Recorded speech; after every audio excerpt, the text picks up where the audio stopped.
Prepárate para descubrir la verdad sobre los espíritus malignos y su influencia en el mundo. Conoce su poder y cómo resistirlos. Tanto el Antiguo como el Nuevo Testamento mencionan espíritus malignos, pero también se les llama espíritus inmundos o impuros, espíritus engañadores o mentirosos, espíritus demoníacos y demonios. Los espíritus malignos son siempre seres sobrenaturales malevolentes que trabajan en contra de Dios.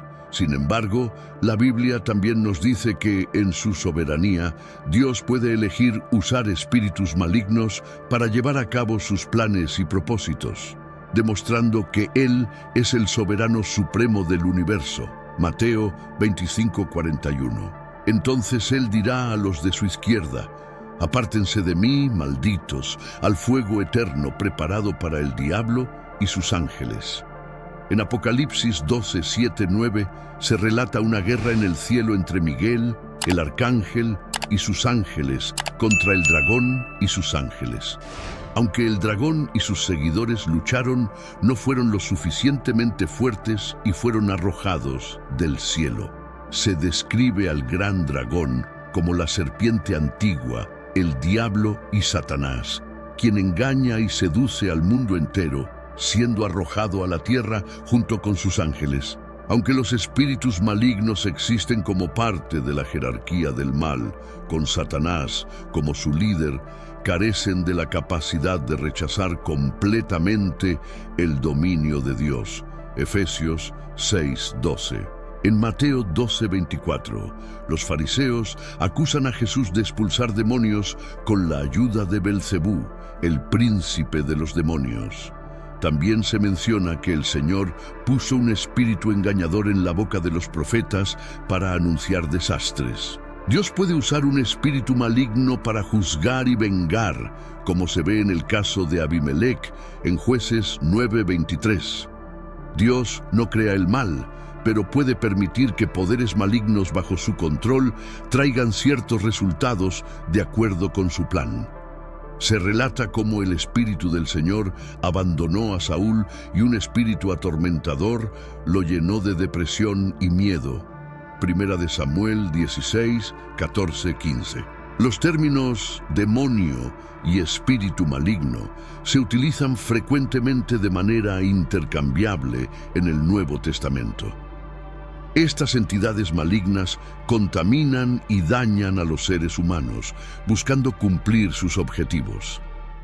El propósito de los espíritus malignos es causar daño físico, discapacidad o enfermedad en lugar de corrupción moral.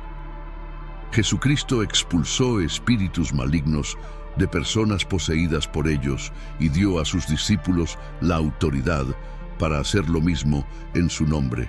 Marcos 5:1-13. Cuando Jesús llegó a la otra orilla del mar, en la región de los Gadarenos, salió de la barca y enseguida vino a su encuentro, de entre las tumbas, un hombre con un espíritu inmundo. Este hombre vivía en los sepulcros y ni con cadenas podían ya sujetarlo, pues muchas veces había sido atado con grillos y cadenas, pero él rompía las cadenas y destrozaba los grillos. Nadie podía dominarlo. Se pasaba el día y la noche entre los sepulcros y por los montes, gritando e hiriéndose con piedras. Al ver de lejos a Jesús, corrió, se postró delante de él y exclamó a gritos: «¿Qué tengo yo contigo, Jesús, Hijo del Dios Altísimo? Te ruego por Dios que no me atormentes». Jesús le decía: «Sal de este hombre, espíritu impuro». Entonces Jesús le preguntó: «¿Cuál es tu nombre?». Y él le contestó: «Mi nombre es Legión, porque somos muchos». Y le suplicaban con insistencia que no los enviará fuera de esa región. Había cerca del monte una gran piara de cerdos paciendo. Los demonios le rogaban a Jesús: «Envíanos a los cerdos para que entremos en ellos». Jesús se lo permitió, y los espíritus impuros salieron de aquel hombre y entraron en los cerdos. Y la piara de unos 2000 cerdos se precipitó por un despeñadero al mar, y allí se ahogaron. Marcos 5:1-13. La tortura externa del hombre era el resultado de un tormento interno. Estaba bajo control demoníaco. El demonio que habitaba en este hombre, al igual que los demonios anteriores con los que Jesús había tratado, reconoció a Jesús por lo que realmente es, el Hijo del Dios Altísimo. Además, reconoció el poder y la autoridad de Jesús. A pesar de que el Hijo de Dios quería que el demonio se fuera, éste rogaba: «No me atormentes». Debido a que Jesús exigió conocer el nombre del demonio, podemos concluir que el demonio que hablaba era solo un portavoz, no estaba solo. Legión es mi nombre, porque somos muchos. En otras palabras, sus tíos, tías, primos y otros demonios se habían mudado con él. Le suplicaron a Jesús que les permitiera mudarse a un nuevo hogar, una piara de cerdos. Por lo tanto, Jesús permitió que los espíritus impuros entraran en los animales impuros, que rápidamente se precipitaron al mar y se ahogaron. Mateo 8:16. Mateo 10:1. Jesús llamó a sus 12 discípulos y les dio autoridad y poder sobre los espíritus inmundos para expulsarlos y para sanar todo tipo de enfermedad y dolencia. Hechos 5:12-16. Por manos de los apóstoles se realizaban muchas señales y prodigios entre el pueblo, y todos ellos estaban unánimes en el pórtico de Salomón. Aunque de los demás no se atrevía nadie a juntarse con ellos, sin embargo, el pueblo los alababa grandemente, y más creyentes eran añadidos al Señor, multitudes de hombres y mujeres, a tal punto que hasta llevaban los enfermos a las calles y los ponían en camas y camillas para que al pasar Pedro, por lo menos su sombra cayera sobre alguno de ellos y fueran sanados. Y de las ciudades vecinas a Jerusalén, muchos venían trayendo enfermos y atormentados por espíritus inmundos, y todos eran sanados. Hechos 8:4-8. Aquellos que fueron dispersados iban por todas partes anunciando la palabra. Felipe descendió a la ciudad de Samaria y les predicaba a Cristo. Las multitudes prestaban atención a lo que Felipe decía, al oír y ver las señales milagrosas que realizaba, ya que de muchos que tenían espíritus inmundos, estos salían gritando con gran alboroto, y muchos paralíticos y lisiados eran sanados, lo cual producía gran alegría en la ciudad. Los cristianos dispersos continuaban predicando el Evangelio, y Felipe fue uno de los que partieron de Jerusalén hacia Samaria.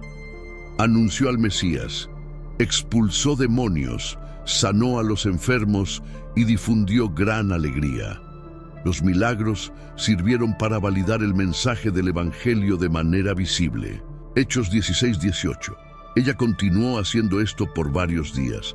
Entonces Pablo, irritado y cansado, se volvió y dijo al espíritu que estaba dentro de ella: «Te ordeno, en el nombre de Jesucristo, que salgas de ella». Y salió en aquel mismo instante. Los espíritus malignos conocen quién es Jesús y que Él los juzgará y condenará en el futuro. Mateo 8:29.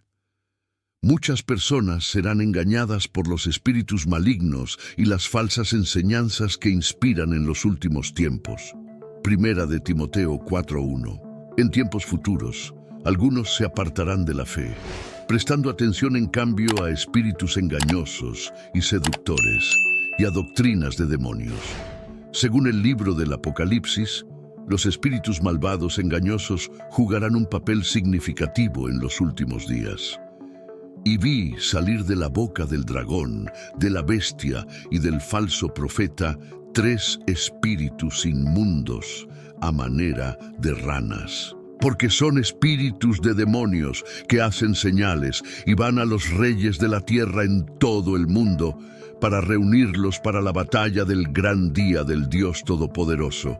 He aquí, vengo como ladrón. Bienaventurado el que vela y guarda sus ropas, para que no ande desnudo y vean su vergüenza. Y los congregaron en el lugar que en hebreo se llama Armagedón. Apocalipsis 16, 13, 16. En Lucas 11, 24, 26 encontramos un ejemplo de espíritus malignos asociados con el mal moral. Jesús utiliza una parábola para demostrar que derrotar a Satanás y expulsar demonios no es el objetivo final de la vida cristiana. Los verdaderos discípulos deben hacer más que simplemente barrer los espíritus malignos para evitar que el mal se establezca en nuestros hogares espirituales. Debemos llenar nuestras vidas con las cosas buenas de Dios y su reino. Cuando el espíritu inmundo sale del hombre, anda por lugares secos, buscando reposo, y no hallándolo dice: «Volveré a mi casa de donde salí», y cuando llega, la halla barrida y adornada. Entonces va y toma otros 7 espíritus peores que él, y entrados moran allí. Y el postrer estado de aquel hombre viene a ser peor que el primero.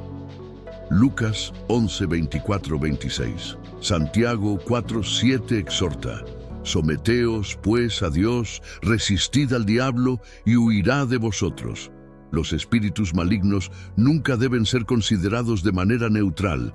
Son miembros de las fuerzas oscuras de Satanás y son enemigos de Dios y su pueblo. La corrupción, la malicia y la depravación son promovidas por los espíritus malignos en el mundo y en los seres humanos. Se oponen diametralmente a la santidad, bondad, justicia, luz y amor de Dios. Como antítesis del Espíritu Santo, representan lo opuesto al carácter, naturaleza y voluntad de Dios.